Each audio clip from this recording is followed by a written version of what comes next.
99.9% of Smash players don't know how to use Shulk's up air, so I'm here to teach you how to use it. The most challenging part about landing his up air is finding the right spots to actually hit the move in the first place. The best way to look at Shulk's up air is as a combo starter and kill move. Having similar frame data to his nair and fair, you would think it's an easy move to land, but in practice it ends up being a lot tougher due to how skinny the initial hitbox is. At low percents, you can typically find up airs by landing directly on top of your opponent. Most players are anticipating Shulk's nair and fair, which makes him very linear because they both have a similar timing and spacing. This gives you the chance to throw in an up air as a timing mix-up. Even if it hits their shield, landing up air is a very safe move at -5, meaning that you'll be safe for most punishes. Another consistent way to find up air is by doing up air resets coined by Soul Arts. This is because at low percents, a common bread and butter combo Shulk will go for is nair into grab. This means that most Shulk players are inclined to spot dodge or air dodge after getting hit by nair at low percents. This allows Shulk to do nair into up air instead. Up air is also a good move to use off of ledge. If your opponent is getting too comfortable standing near neutral get up distance, a drop down up air can catch them as well as protect you on the way up. It's also worth mentioning, Shulk's up air becomes much scarier in speed art. This is because the timing of short hop up air becomes perfectly timed due to speed art's lowered jump height. This means that you'll be in the air for the optimal amount of time for the final hit to come out. Speed art also helps you abuse the fact that you can cross up with Shulk's up air and make it much harder to punish. Up air also becomes a lot scarier in jump art because of how high Shulk can jump. Quickly jumping in jump art with up air can be really tough to react to and catch your opponent off guard if they aren't ready for it. Shulk's up air is also a really good tool to use in platform tech chases. Shulk has multiple moves that can set up for platform tech chases, such as his back throw, nair, dash attack, and up tilt.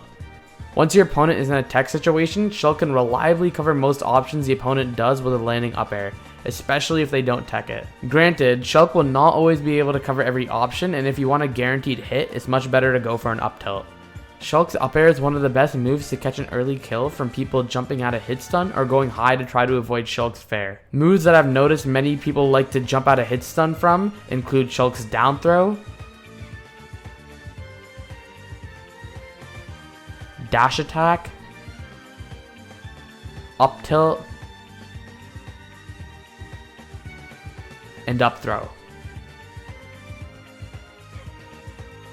It's also worth mentioning that these jumps will typically be towards center stage. A lot of times you don't even need to land a hit to make people jump towards center stage either. Many people will also jump towards center in fear of Shulk's corner pressure, which will let you get an up air as they jump over you. Another niche use case of up air is after a ledge trump or when someone attempts to do a high recovery while you're holding ledge. Shulk's up air typically catches most air dodges, and it's the most common option people will choose after they get ledge trumped or try to recover high onto stage.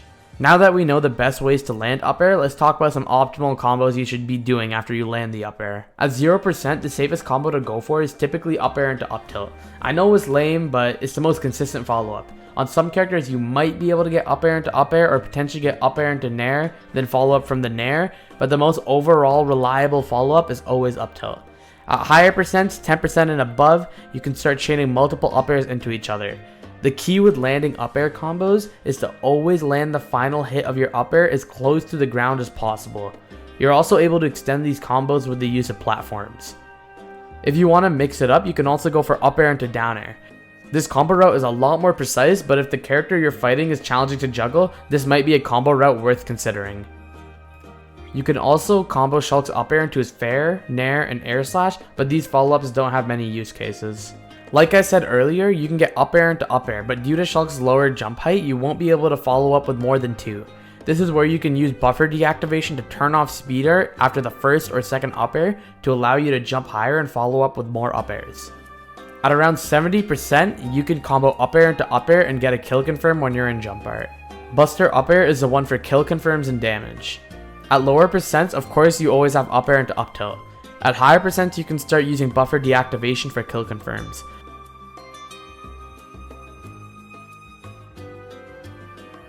You can also get a kill confirm with dial storage by doing Buster up air into Smash Art up tilt, or even Buster up air into Smash Art up air.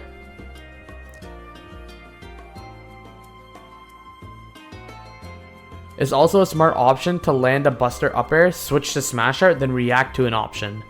For example, you can land an up air, then switch to Smash, and punish an air dodge with an up smash.